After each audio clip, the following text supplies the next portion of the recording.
Bapak, Ibu, saudara-saudaraku sekalian, Shalom. Shalom bagi jemaat gereja Masehi Injili di Timor, di mana saja berada. Apa kabar saudara-saudara kami yang ada di seluruh Pulau Timor, di klasis-klasis di Pulau Timor? Apa kabar mereka yang ada di Semau, di Flores, di Alor, di Sabu, di Rote, di Pulau Sumbawa di Nusa Tenggara Barat, anggota jemaat Gemit yang ada di Batam dan Surabaya? Shalom. Kami berharap ada sukacita Tuhan dalam hidup saudara-saudaraku.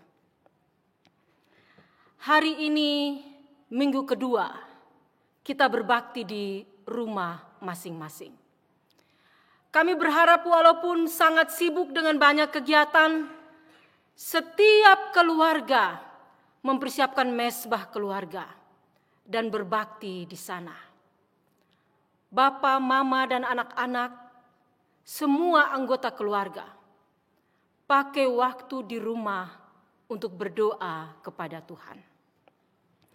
Hari ini, 29 Maret 2020, kita ada di Minggu Sengsara yang ke-6 dalam liturgi gereja sedunia.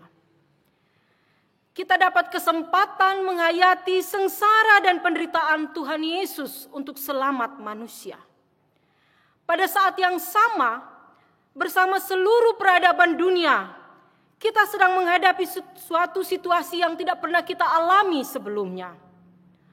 Penyakit yang disebut COVID-19 sedang menyerang, sedang melanda dunia. Sejak minggu lalu, kami Majelis Sinode Gereja Masehi Injili di Timor telah mengeluarkan seruan agar jemaat-jemaat Gemit beribadah, berbakti di rumah.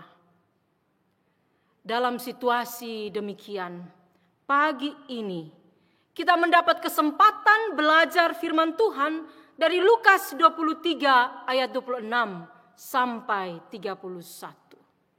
Dalam bacaan ini kita berjumpa dengan beberapa tokoh penting untuk kita pelajari. Saat Tuhan Yesus sedang memikul salibnya yang sangat berat itu menuju Bukit Golgota, orang-orang banyak sedang mengolok dia, menghina, bahkan mencambuk dan memukulinya. Mereka berjumpa dengan Simon orang Kirene. Di tengah-tengah banyak orang yang menyoraki Yesus, yang menghina, mencambuk dan memukul dia itu, ada juga sekelompok perempuan yang menangisi Yesus. Dalam kebaktian minggu hari ini, kita mau belajar dari teladan iman Simon orang Kirene itu. Kita juga mau belajar dari apa yang dilakukan para perempuan yang menangisi Yesus. Dan makna seruan Tuhan Yesus kepada para perempuan yang menangisinya. Mari pertama kita perhatikan Simon orang Kirene. Kita belajar Simon berasal dari Kirene. Sejumlah studi menunjukkan bahwa Kirene adalah suatu daerah yang terletak di negara yang disebut Libya sekarang. Letaknya jauh dari Yerusalem. Rupanya Simon jauh-jauh dari negerinya datang ke Yerusalem saat itu untuk merayakan Paskah. Dan bukankah kita juga sebentar lagi merayakan Paskah? Biasanya pada masa raya Paskah, banyak peziarah datang dari banyak tempat jauh dan dekat untuk merayakan hari besar keagamaan itu di Bait Allah. Tentu Simon berharap dapat merayakan Paskah yang teduh di kota agung di Yerusalem. Namun ketika ia tiba di Yerusalem, Simon bukan saja menyaksikan peristiwa yang mengerikan mengenai penderitaan Yesus, tetapi ia juga dipaksa oleh tentara Romawi memikul salib Yesus. Dia jauh-jauh datang dari Kirene, bukan untuk membantu memikul salib Yesus. Tapi sekarang salib berat itu ada di pundaknya. Bacaan kita mengatakan ketika mereka membawa Yesus, mereka menahan seorang yang bernama Simon dari Kirene yang baru datang dari luar kota. Lalu diletakkan salib itu di atas bahunya supaya dipikulnya sambil mengikuti Yesus. Mungkin ada di antara kita mengatakan, aduh Simon ini sial son tahu hal apa-apa. Dong suruh dia pikul Tuhan Yesus pun salib. Saudara-saudaraku, ada hal yang sangat penting yang perlu kita belajar dari Simon orang Kirene ini. Saat disuruh memikul salib Yesus, dia tidak menggerutu. Dia tidak protes, dia tidak membantah. Dia tidak menolak untuk memikul salib itu. Tentu kita bertanya, kok Simon Petrus dan di mana? Yakobus, Yohanes, murid-murid lain ada di mana? Mengapa orang asing itu yang membantu memikul salib berat Yesus ketika Tuhan Yesus memanggul salib itu dengan tubuh yang penuh luka? Ketika salib itu diletakkan di bahunya, Simon tidak melarikan diri. Dia juga tidak menyalahkan para prajurit Romawi atau menyalahkan Yesus. Lupung gara-gara andio kobeta pikul ini salib. Tanpa suara, dengan penuh ketaatan dan kesabaran, dia memikul salib Yesus. Tidak ada kata yang keluar dari mulutnya. Dengan taat, dia memanggul salib berat itu berjalan di belakang Yesus.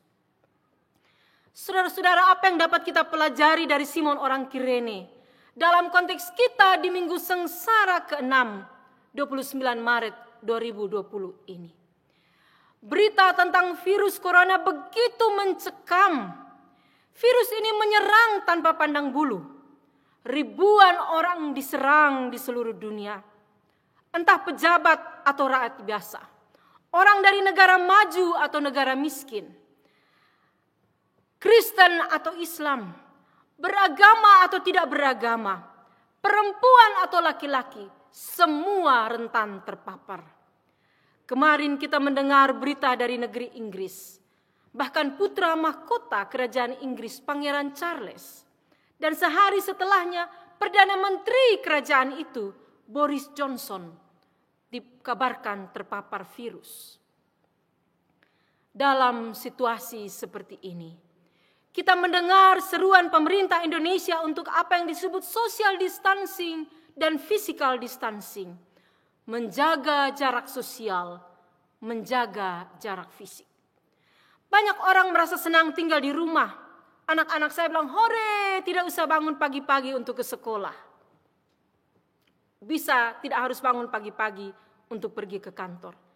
Tapi lama-lama rasa bosan juga. Aduh, ketong duduk di rumah saja kok. Ada yang bilang, Mama ketong bukan pegawai negeri. Kami tidak ada penghasilan tetap. Kalau kami di rumah saja, bagaimana kami dapat penghasilan untuk biaya hidup kami sekeluarga? Bapak mama kita bisa memberi makna berbeda-beda pada apa yang sedang kita alami bersama seluruh dunia hari ini. Saya secara pribadi melihat ini kesempatan yang Tuhan berikan kepada kita. Memperkuat kembali ikatan keluarga inti kita. Bersama anak-anak kita bekerja, kita belajar dari rumah. Selama ini ada begitu banyak kesibukan sebagai anggota keluarga di luar rumah.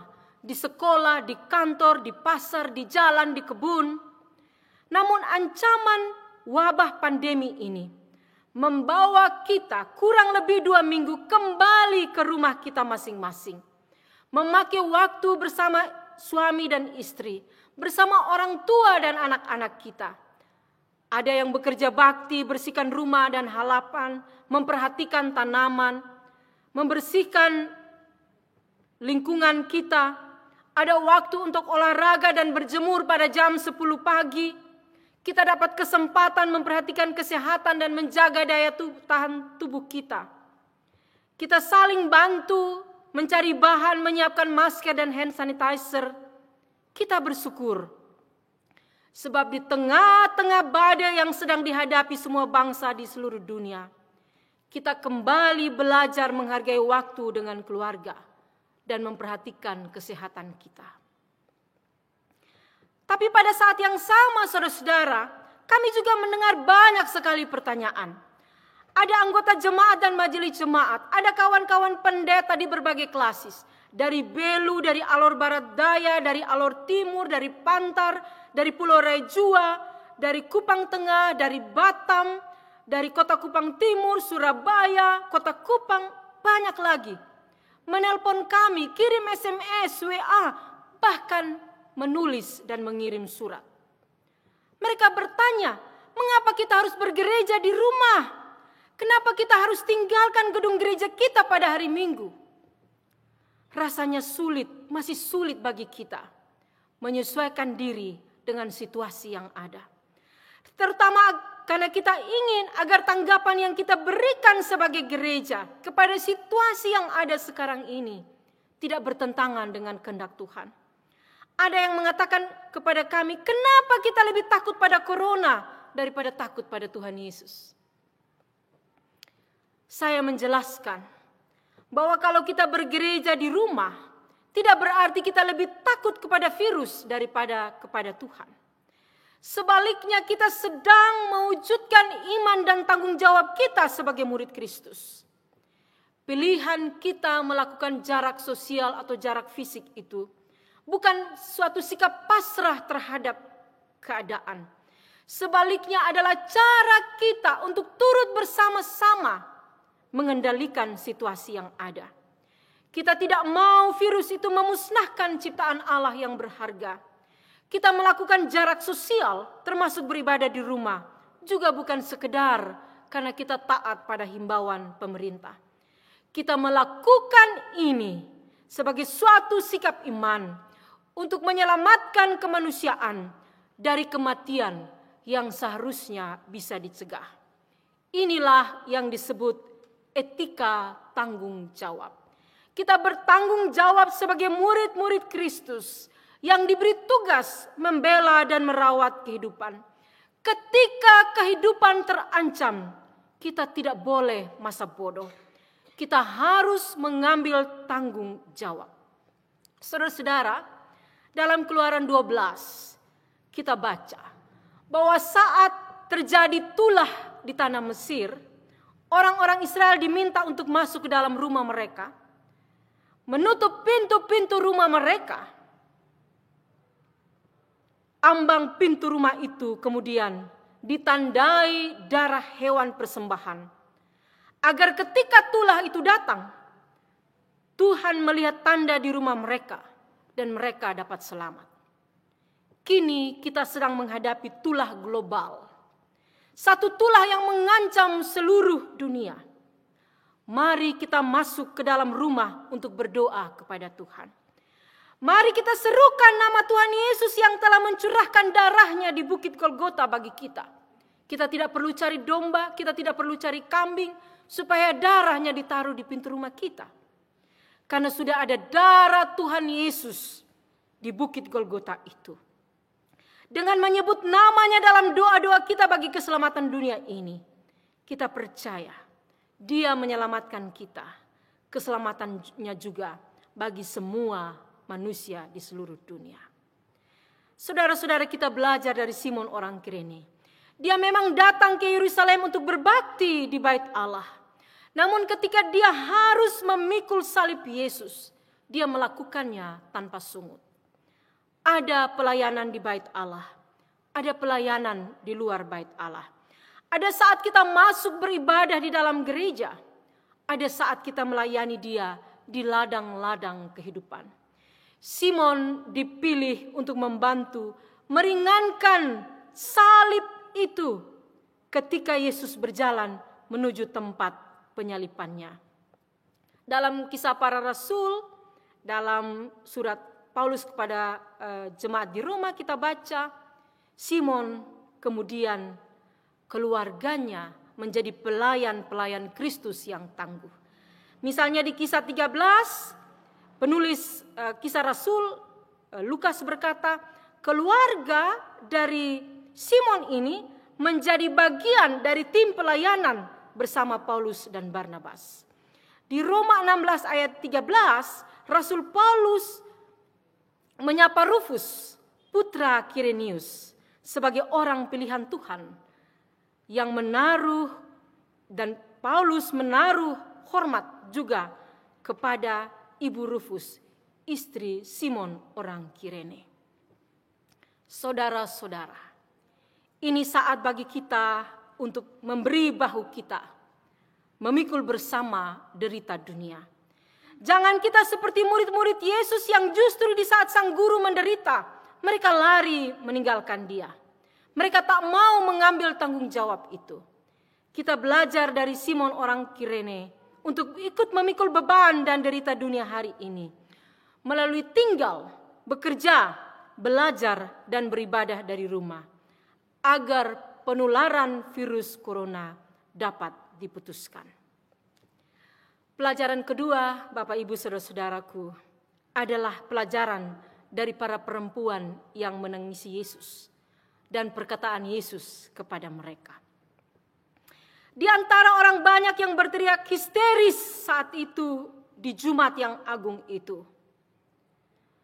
Salibkan dia, salibkan dia. Kini mereka mengarak Yesus ke tiang gantungan. Di tengah-tengah orang yang sedang penuh kemarahan kebencian itu, terdapat beberapa perempuan. Apa yang dilakukan perempuan-perempuan itu? Ada dua kata kerja dalam bacaan kita. Mereka menangisi dan meratapi Yesus. Menangis dan meratap. Kata ratapan biasa dipakai untuk pemakaman.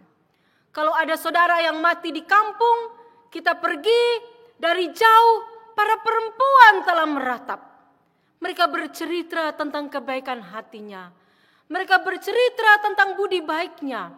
Mereka bercerita tentang pengalaman bersama mendiang di kala hidup. Tuhan Yesus belum ada di salib. Perempuan-perempuan ini meratap. Mereka menangisi Yesus. Mereka meratapi kesengsaraannya. Ada banyak tafsiran mengenai siapa sebenarnya perempuan-perempuan ini. Sebagian penafsir mengatakan, itu adalah murid-murid Yesus yang selalu bersama-sama dengan dia. Yang selama hidup dan pelayanan Yesus mendukung pelayanan Tuhan Yesus dan murid-muridnya.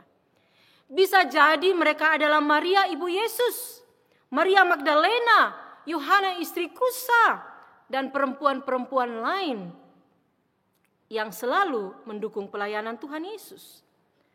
Tafsir yang lain mengatakan mereka adalah peratap-peratap yang biasa menangis ketika ada orang yang hendak disalibkan atau meninggal dunia. Yang jelas bagi kita saudara-saudara, perempuan-perempuan ini melalui tangisan dan ratapan mereka bersuara mengenai perasaan mereka terhadap apa yang sedang terjadi.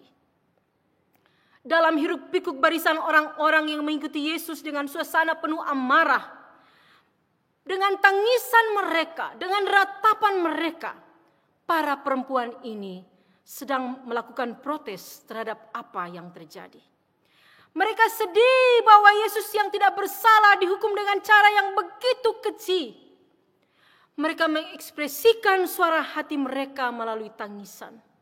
Mereka menangisi permufakatan jahat yang terjadi di kalangan imam untuk melenyapkan Yesus.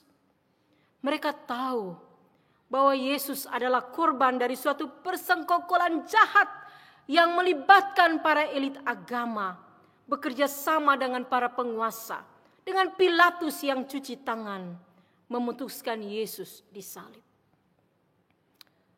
Menarik memperhatikan apa yang Tuhan Yesus katakan kepada perempuan-perempuan itu. Janganlah kamu menangisi aku. Tentu Yesus tidak bermaksud menampik tangisan dari perempuan-perempuan Yerusalem ini, bahwa tangisan mereka hanya basa-basi. Tapi bagi Yesus ada bagian yang lebih penting untuk ditangisi, dibandingkan tangis dan ratapan terhadap penderitaannya. Tangisilah dirimu sendiri dan tangisi pula anak-anakmu. Menangisi penderitaan Kristus memang penting, tetapi yang jauh lebih penting, menangisi tatanan sosial dan perilaku sosial yang mengakibatkan Tuhan Yesus menderita. Tangisilah dirimu, tangisilah anak-anakmu. Tangisilah Pilatus itu, tangisilah Herodes, tangisilah mahkamah agama, tangisilah sistem peradilan yang bobrok, tangisilah kerumunan orang banyak yang mengambil bagian dalam skenario jahat.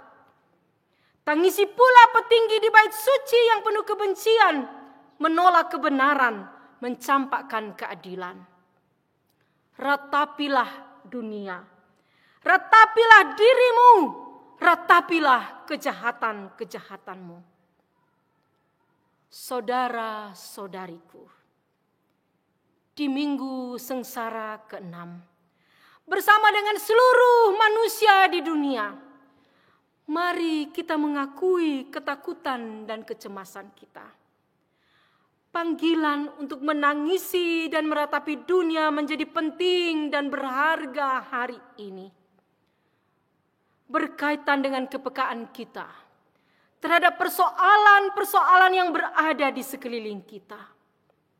Dalam konteks dunia yang menderita oleh terpaan badai virus COVID-19 yang menciptakan ketakutan luar biasa bagi masyarakat dunia, kita dipanggil menangis dan meratapi dunia yang berduka. Merataplah bersama keluarga korban yang mesti kehilangan mereka, orang-orang yang mereka cintai, yang dikubur terburu-buru, tanpa doa, tanpa upacara, tanpa bunga, tanpa kembang, tanpa minyak wangi. Marilah meratap bersama keluarga mereka. Dan biarkanlah air mata kita menjadi bagian dari air mata mereka. Sebab dalam tangis dan ratapan itu, dalam air mata kita akan memahami bahwa Tuhan sedang memanggil kita untuk ambil bagian dalam upaya-upaya bersama menanggulangi ancaman COVID-19. Tapi itu tidak boleh hanya menjadi air mata kesedihan.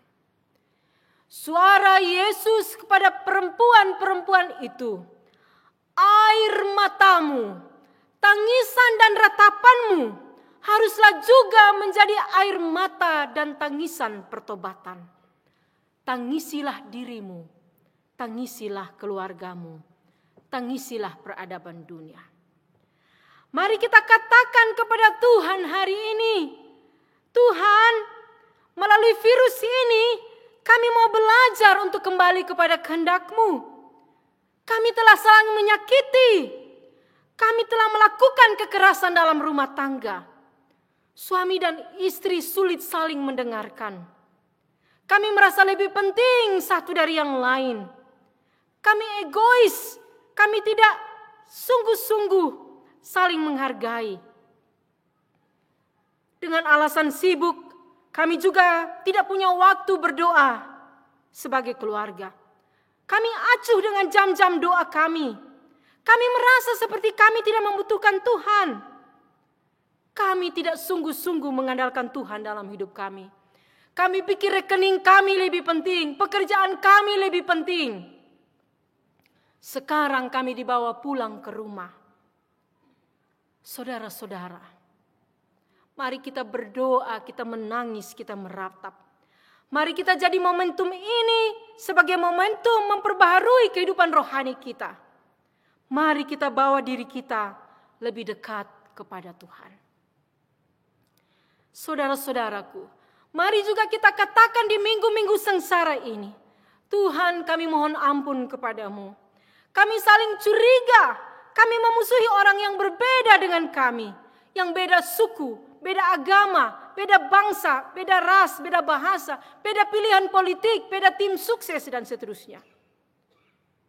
sebagai bangsa-bangsa di dunia. Kami bersaing dan memakai berbagai cara untuk saling mengalahkan dalam hal ekonomi dan teknologi. Antara barat dan timur, antara utara dan selatan, satu bangsa merasa lebih kuat dari yang lain. Biarlah melalui wabah ini, kami belajar bahwa manusia adalah setara. Kami adalah saudara satu bagi yang lain. Biarlah kami turun dari rasa sombong dan angkuh kami. Kami turun dari permusuhan dan kebencian kami. Kami hentikan ancaman, peperangan, dan kekerasan. Saudara-saudaraku, mari kita katakan juga kepada Tuhan, Tuhan, Engkau memberikan kami bumi yang begitu indah. Ketika Engkau menciptakannya, Engkau melihat buatan tangan-Mu dan Engkau katakan, sungguh sangat baik. Namun kami menghancurkannya karena keserakahan kami. Kami membuang sampah sembarangan. Kami merusak ciptaan-Mu yang sungguh mulia. Polusi di udara, polusi di laut, polusi di tanah. Kami membongkar perut bumi demi emas, perak, tembaga, mangan marmer, dan kandungan mineral lain. Kami merusak ciptaan-Mu yang sungguh sangat mulia. Di hadapan ancaman virus ini, kami mau menangisi diri kami. Bahaya yang sedang kami hadapi mengajarkan kami bahwa kami harus berlaku lebih adil kepada alam ciptaan-Mu. Saudara-saudaraku, pakai waktu di rumah saat ini juga untuk masa-masa refleksi. Pakai waktu untuk berhening dan merenung. Di rumah kami selama minggu-minggu sengsara, selama social distancing, saya bilang ke anak-anak, jam 6 sampai 8 televisi, laptop kita sudah berhasil tutup. Sekarang jam 7 sampai 8 tidak ada orang yang omong di rumah. Semua diam. Tidak ada yang bicara. 1 jam itu puasa bicara. Supaya kita dapat kesempatan bicara dengan hati nurani, dengar suara Tuhan yang ada di sana. Memang awal-awal susah, tapi kami sedang melakukannya dan mau mengajak semua. Jam 6 sampai 8 malam, seluruh TV, laptop, HP semua ditutup. Tapi jam 7 sampai jam 8 itu juga, semua mulut dikunci. Kita sungguh-sungguh ada dalam saat teduh, refleksi pribadi masing-masing. Saudara-saudaraku sekalian, hampir terakhir. Mari kita juga tidak kehilangan pengharapan. Iman Kristen tidak saja bergumul dengan salib sebagai simbol penderitaan. Iman Kristen berbicara juga tentang Paskah yang memberi harapan. Ini di minggu ke-6, minggu depan minggu ke-7. Lalu kita pergi ke Jumat Agung, Sabtu Teduh, dan Minggu Kebangkitan. Meskipun kita ada pada masa-masa sulit karena pandemi COVID-19 yang melanda, keyakinan iman kita pada Yesus Kristus, Tuhan yang menang atas maut itu tidak boleh goncang. Memang pandemi COVID-19 belum ada obatnya. Dan kita dengar banyak ramalan, dugaan, analisis tentang kapan dia sungguh-sungguh bisa berlalu. Segala sesuatu di bawah kolong langit ini pasti akan berlalu. Pandemi ini pasti akan berlalu. Hanya satu yang tak berubah. Tuhan Yesus tidak berubah. Dia tetap sama baik kemarin, hari ini, esok dan seterusnya. Dan kepada Yesus itu kita percayakan hidup kita. Di dalam iman kepada Yesus Kristus selalu ada harapan. Kristus telah menang atas maut di atas Golgota. Dia masuk ke dalam kematian dan bangkit dari sana sebagai Raja kehidupan. Kita sedang menyambut fajar sukacita Paskah. Sebagaimana firman-Nya, aku datang supaya mereka memiliki hidup dan memilikinya dalam kelimpahan. Allah sedang melawat kita. Ada saat air mata duka kita diganti dengan keriangan dan sukacita. Untuk saat ini, kita harus terus mencari pengampunan dari Tuhan. berdamai di antara kita, bertindak adil dan ramah dengan sesama ciptaan lain di dunia ini. Selamat minggu-minggu sengsara saudaraku, dalam harapan yang teguh bahwa Allah Immanuel, Dia bersama-sama kita. Amin.